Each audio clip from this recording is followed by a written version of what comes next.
Salut à tous, donc aujourd'hui je suis très heureuse de vous retrouver pour le best-of 2014. Donc ça va être une vidéo assez complète avec plein de produits. Et en fait je vais faire un retour sur tous les produits que j'ai adorés, qui m'ont beaucoup plu tout le long de cette année et que je vous recommande à nouveau, puisque ce sont des produits que je vous ai présentés, mentionnés à une ou plusieurs reprises dans mes vidéos de cette année. Donc vous allez les revoir, mais au moins ça prouve que ce sont des valeurs sûres et que s'ils sont dans cette vidéo, c'est que vraiment j'en suis ravie. J'en oublie peut-être quelques-uns, mais en tout cas les principaux sont là. Donc sans plus tarder, commençons.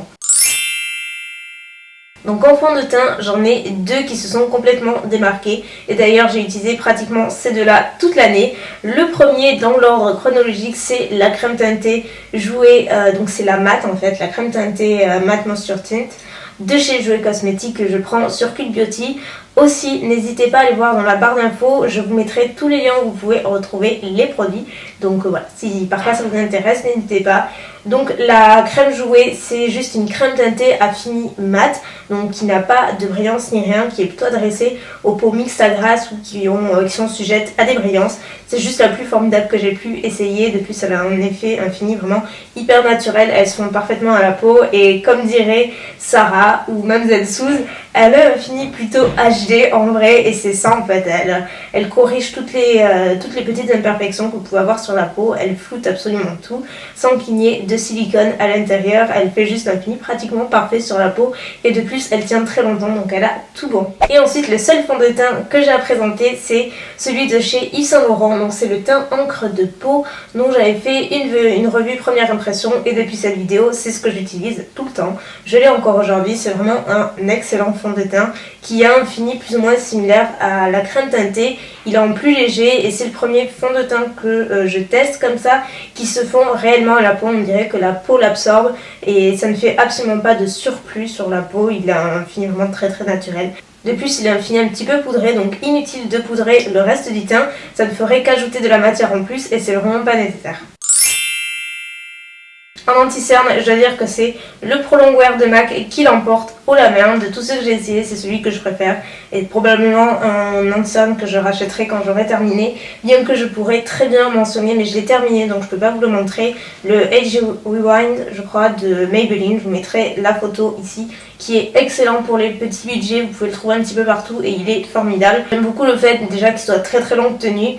Vous avez à peine besoin de le poudrer et il tient du matin au soir sans criser, sans partir dans les plis ni quoi que ce soit. C'est vraiment le truc qui m'agace le plus dans les anti-cernes, et celui-ci est à tout bon, tout simplement. Et pour celles que ça intéresse, j'ai la teinte NC20 et après c'est en format pompe. Donc c'est pas le truc que je préfère, mais le produit en lui-même est fantastique. Le premier, c'est celui de chez Revlon, donc c'est le Photo Ready Skin Light. Il existe en 2 ou 3 teintes. Moi j'ai la teinte numéro 100 Bear Light, qui est juste une teinte champagne que j'ai aussi sous mon fond de teint actuellement. Il est beaucoup plus subtil que les autres que j'ai pu essayer.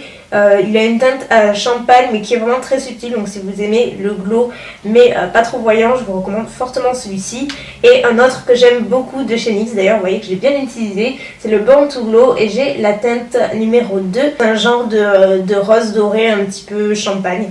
Voilà, c'est pas trop la même teinte, il est un peu plus foncé. Celui-ci est beaucoup plus glowy que le Revlon, donc ça fait deux alternatives différentes. Je ne pouvais pas ne pas la mentionner puisque cette petite brume de finition, donc c'est la matte par contre, la matte finish, puisqu'elle existe en version glowy. Je ne l'aime pas du tout celle-ci, parce qu'elle a pas mal de paillettes, c'est pas très joli. Celle-ci c'est juste un spray longue tenue que vous vaporisez sur votre teint une fois que vous avez terminé votre fond de teint, enfin tout votre teint. Et donc non seulement ça va fixer votre teint, votre maquillage, et ça va également le prolonger, ça va éviter de briller plus facilement et ça marche réellement. J'ai essayé celui de Urban Decay, il est sympa mais celui-ci coûte bien moins cher et il marche encore mieux je trouve. Pour moi il est beaucoup plus efficace. Donc voilà, il vient de chez NYX. En bronzer, obligé de mentionner la palette Contour Kit de Anastasia Beverly Hills. Je vous l'ai présentée dans mes derniers favoris et donc même si je l'ai pas usé toute l'année 2014, seulement depuis novembre, je peux quand même vous dire que c'est un produit qui vaut largement le coup et que je ne fais qu'utiliser. C'est juste une palette qui reprend plusieurs poudres naturelles illuminatrices mat ainsi que 3 poudres bronzer. Donc c'est juste le parfait combo pour avoir un teint parfait sculpté qui convient à un grand nombre de carnations. Et ensuite un autre bronzer que j'ai beaucoup aimé en individuel, si je devais en choisir un ce serait sans aucun doute celui-ci, c'est le Endless Summer de Too Faced que j'ai découvert cette année et que j'ai énormément utilisé. Il est assez neutre, il n'a pas du tout de sous-ton orangé, ce que j'aime beaucoup, au moins il se fond complètement à la peau, il s'estompe très très bien, il a la teinte comme je vous le disais parfaite. Là encore, impossible de ne pas le mentionner, je veux dire, c'est le truc que j'ai utilisé mais pendant tellement longtemps d'affilée. C'est un des produits que j'ai probablement le plus utilisé en très peu de temps, puisque c'est la Shimmer Brick de chez Bobbi Brown en teinte bronze. C'est juste un produit multi-usage pour le teint et pour les yeux, donc que j'ai utilisé soit en fard à paupières individuel, ou alors en highlighter, ou alors en touche de bronzer juste par-dessus pour apporter vraiment un glow vraiment hyper intense au visage l'été. C'est un produit que j'aime beaucoup l'été et voilà, c'est juste pour moi un indispensable que je ne regrette absolument pas et qui vaut chaque centime. Les highlighters, vous le savez, c'est mon rayon, c'est le produit sur lequel je craque le plus facilement, je pense, avec les rouges à lèvres, et c'est aussi le produit que j'aime le plus collectionner entre guillemets. Mais il y en a deux dont je ne pourrais absolument pas me séparer, où j'aurais beaucoup de mal en tout cas. Le premier, c'est le Marie Lumanizer de The Balm, qui est comme ceci et qui est l'highlighter le plus intense que je connaisse. Et en plus, il a un fini un petit peu humidifié qui est juste sublime sur le teint. Il est incomparable, donc c'est vraiment une couleur champagne clair, mais c'est le plus beau, vraiment le plus beau que je possède. Et le deuxième qui est pas loin derrière et qui est pratiquement sur la même marche que j'utilise depuis que je l'ai encore aujourd'hui, c'est le Opal de Becca, qui est plus ou moins qui est un petit peu plus champagne rosé que le Marie Lumanizer, mais qui est aussi ultra pigmenté, donc ce sont des highlighters avec lesquels il ne faut pas trop se louper et qui se voient.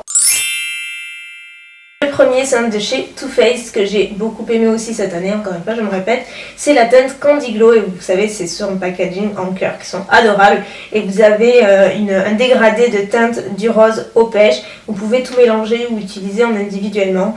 La couleur est satinée et c'est vraiment la couleur parfaite pour moi, c'est le genre de teinte que j'aime beaucoup. Et si je devais en choisir un, ça aurait été celui-ci. C'est celui de chez Tarte et c'est la teinte Captivating que j'ai utilisé un nombre incalculable de fois cette année, que j'ai encore aujourd'hui. Et c'est une teinte pêche, voilà, c'est juste le pêche parfait mat. Pour les plus petits budgets, on va dire, mais c'est une palette que j'ai adorée, dont j'avais fait un article sur le blog. D'ailleurs, j'en ai fait pas mal sur les produits que je vous montre, donc tout sera en barre d'infos. Donc, la première, justement, c'est celle de chez ELF, et c'est la palette Prism en teinte Naked, et donc ce sont des teintes nude. Complètement satinées, vous voyez, il n'y en a pas beaucoup, il y en a 6, mais c'est largement suffisant.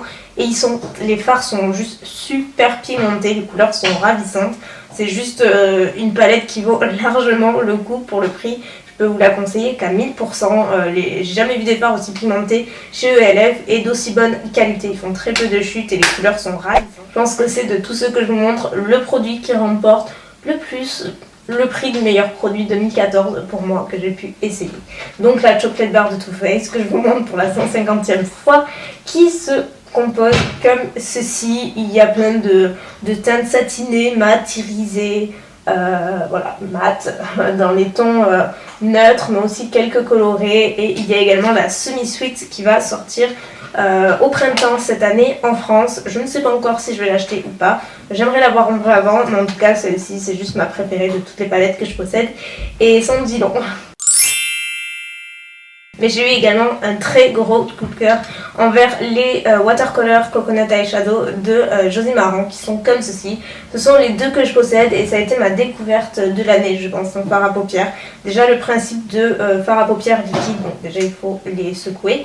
Ce sont des fards à paupières liquides au fini un petit peu métallique, qui sont aussi longue tenue. Ils existent en plusieurs couleurs. Moi j'ai Playa del Pink et Rio de Rose Gold. Ce sont deux couleurs que j'aime beaucoup, c'est typiquement le genre de teinte que moi je porte assez facilement, qui se portent soit seul, soit accompagné de fards, mais dans tous les cas ils sont très faciles à estomper et ils se suffisent à eux-mêmes. Le premier, ce serait sans hésiter toute la gamme de Butter Gloss de NYX qui sont formidables. Si je devais garder une seule teinte, ce serait la crème brûlée, le crème brûlée qui est comme ceci, qui est juste un nude classique, mais je vous conseille fortement les Butter Gloss. Ce sont les gloss qui sont le moins collants que j'ai pu essayer. En plus, ils ont une odeur hyper gourmande, vanillée, qui sent super bon, mais surtout ils ne collent pas, ils tiennent très bien et ils ont une variété de couleurs immense. Ensuite, un autre nude, mais beaucoup plus rosé et beaucoup plus nude justement, mais que j'aime beaucoup parce que là, par contre, c'est le gloss le plus longue tenue que je possède, mais par contre, il est beaucoup plus collant que les autres, donc voilà, pour celles qui n'aiment pas ça, je vous le déconseille. Sinon, il s'agit de la gamme Pro Longwear Lip Gloss de MAC. Et donc c'est la teinte Patience Please, qui est donc un rose bébé nude tout à fait classique, mais il est aussi très pigmenté. Inutile de mettre par-dessus un rouge à lèvres, sa couleur se suffit à lui-même. Et le dernier qui est un de mes préférés, qui est un rose corail un petit peu pêche, qui est ravissant, c'est de chez Buxom et c'est le Creamsicle qui est ravissant. De plus, celui-ci il a un effet un petit peu repulpant puisqu'il est un petit peu mentholé, donc sur les lèvres c'est assez étonnant et ça fait un effet vraiment repulpant qui est ravissant, qui est pas du tout vraiment too much quoi que ce soit, c'est super sympa. Après il faut aimer le côté mentholé, ça c'est clair. Cette catégorie est probablement la plus difficile parce que le rouge à lèvres est mon produit make-up préféré, je pense, et donc j'en accumule pas mal au long de l'année. Mais si je devais citer les produits qui pour moi sont les meilleurs de l'année 2014, on va commencer avec le premier que j'ai dans la main. Tout d'abord, c'est pas forcément la couleur en particulier, mais le produit en lui-même qui est donc tout d'abord la gamme de Color Bust Matte Balm de Revlon, donc juste les baumes à effet mat de Revlon qui existent en une multitude de couleurs encore une fois. Là par exemple j'ai la teinte, je ne sais même pas, la numéro 210 qui est un faux rouge framboise corail hyper vif, presque néon, que j'aime beaucoup porter l'été. Mais j'ai pas mal de teintes comme ça et c'est pour moi mes préférés. Ensuite ils ne sont pas sortis en France, mais pour moi ça fait partie de mes meilleures découvertes 2014. Je les ai pris sur eBay US et ce sont les rouges à lèvres Maybelline, les Creamy Matte Lipstick. Donc par exemple là c'est je pense une de mes teintes préférées, mais j'en ai 4 ou 5 je crois, 5. Et c'est la Craving Coral, c'est donc un rouge coquelicot orange qui est hyper intense. Et donc ce sont des rouges à lèvres mat, mais qui ne sont absolument pas desséchants du tout, au contraire ils sont même hydratants, tout en gardant un effet mat, c'est ça qui est assez affolant. C'est une autre gamme on va dire de prix, mais probablement les rouges à lèvres les plus formidables que j'ai eu l'occasion de tester cette année. Et pour cause, ils ont été primés à de multiples reprises et je comprends pourquoi, puisque ce sont les rouges à lèvres NARS Audacious Lipstick. Et donc pour ma part j'aime beaucoup la teinte Grace, qui est comme ceci et qui est un espèce de framboise un petit peu vif qui ressemble un peu au Revlon. Et là ils ont tout bon, non seulement le packaging est très luxueux, mais en plus ils sont hyper confortables, très pigmentés, très hydratants, longue tenue. On a l'impression d'avoir du baume à lèvres en fait sur les lèvres tout simplement. Ils sont incroyables, la qualité est folle et ils ont une multitude de couleurs encore une fois. En général quand on en a un, on les veut plus ou moins tous. Et je termine avec mes deux rouges à lèvres liquides qui m'ont le plus plu durant l'année 2014 et pourtant j'en ai testé beaucoup. Mais ceux-là sont mes préférés. Le premier de chez Lime Crime en teinte Wicked qui est le rouge le plus foncé que je possède. C'est vraiment un rouge très foncé, limite vampire mais qui est super classe. À chaque fois que je le porte on me demande tout le temps quelle est la référence. Donc c'est celui-ci, il est fantastique, il a un effet super mat et c'est hyper pigmenté, donc par contre faut pas trop se rater avec. Et dans la même lignée, c'est un produit que j'ai découvert il n'y a pas très longtemps, mais encore une fois obligé de le mentionner parce que c'est une très belle découverte. Ce sont les rouges à lèvres liquides de chez Dose of Color. J'en porte un aujourd'hui, c'est pas celui-ci, c'est la teinte Merlot que je porte. Mais mon préféré c'est le Kiss of Fire qui se présente comme ceci. Le Kiss of Fire c'est un rouge aux accents un petit peu framboise, mais super intense. Je le portais dans ma vidéo cadeau de Noël. Le gommage, le Tropical Fruit de Michael Todd, que j'ai découvert pas cette année, je crois l'année d'avant, mais quoi qu'il en soit, c'est toujours un énorme favori. C'est le meilleur gommage que j'ai pu tester, il est fantastique et il est au parfum d'agrumes, donc ils sont très bons et ils gomment vraiment très bien. Tous les produits Michael Todd sont super, je vous mettrai le lien en barre d'infos. Et en masque, j'en ai deux. Le premier, c'est le Clear Improvement de Origins qui est au charbon actif, donc qui est purifiant, qui va vraiment ouvrir les pores et les désincruster en profondeur. Ça marche réellement, c'est un des meilleurs que j'ai pu tester d'ailleurs. Et ensuite, dans la même lignée, mais de chez Personal Beauty cette fois-ci, un masque purifiant encore une fois, donc qui qui matifie, qui minimise les pores et qui contrôle le sébum. Et donc la particularité par contre de ce masque là, c'est qu'une fois que vous l'appliquez, il va sécher et au lieu de le rincer, vous allez devoir le retirer comme ceci. C'est comme enlever une deuxième couche de peau. C'est un petit peu bizarre, ça fait un petit peu peur, mais ça fait pas mal du tout. C'est très facile à retirer et surtout ça marche du tonnerre. Donc ce sont mes deux préférés pour mon type de peau. C'est la Grow Stronger de Essie. C'est une base un petit peu colorée que vous appliquez avant votre vernis. Et ce que j'aime beaucoup avec celle-ci et que je n'ai pas avec les autres, c'est qu'elle prolonge la tenue du vernis. Elle le prolonge largement, il dure plus longtemps, il s'effrite moins rapidement et de plus il a un effet fortifiant à longue, ce qui n'est pas négligeable. Côté teinte, c'est super difficile parce que j'en ai beaucoup comme vous le savez, mais mon cœur se serre un petit peu. Donc si je devais en choisir deux, je retiendrai ma découverte des vernis Dior qui sont juste extraordinaires, probablement les meilleurs vernis que j'ai pu essayer jusque là. Ils ont tout bon, que ce soit au niveau de l'application, du pinceau, de la tenue, des couleurs, de la pigmentation, tout. Ils ont tout bon, ils sont formidables. J'aime beaucoup la teinte Lily qui est donc ce nude que vous voyez là. Et toujours chez Essie, ce sont toujours mes vernis préférés je pense. Je craque sur beaucoup de teintes chez eux.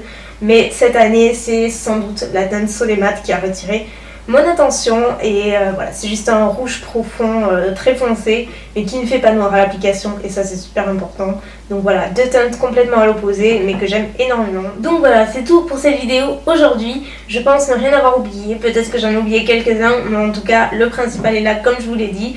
J'espère que ça vous aura plu, peut-être redonner quelques idées. N'hésitez pas à me dire quels sont à vous vos produits préférés de l'année 2014. Et puis sans plus tarder, je vais vous laisser parce que cette vidéo doit durer un petit peu longtemps, je m'en excuse. Mais bon, refaire le tour sur des produits de toute une année, c'est un petit peu long, vous vous en doutez. Donc voilà, j'espère que la vidéo vous aura plu. Je vous fais plein de bisous et puis je vous dis à très bientôt pour la prochaine.